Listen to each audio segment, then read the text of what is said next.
بله ایرو روزا کمینا تو ایرو پارلما عبدالرحمن عبدو انتامه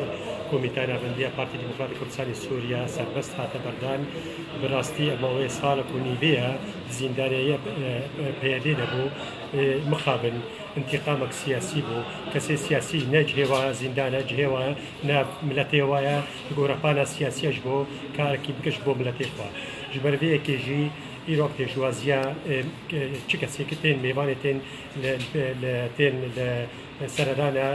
حوالی ما هیچ دخمنا خو پیشوازیا وادکن و روزکی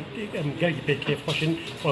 هیوید کنه ببی روزک در فتک جبروری بکنیم که کاربن به هفدورا کارو خواته بکنج بو ملت کرد سوریا دادکو مافی خواته بینی عبدالرحمن عبدو یک شوا کسی خبات کرد عفرین دهاتی ناس کرن سمبول عفرینیا وإن شاء الله يقولوا بمينة ومن سر ربازها جارك دي أم كيف خوش بهاتنا وأم بهاتنا ملتي خوش كتين بشوازيا ويتكون سافي اللي كيف خوش بهاتنا واجي سباش وتر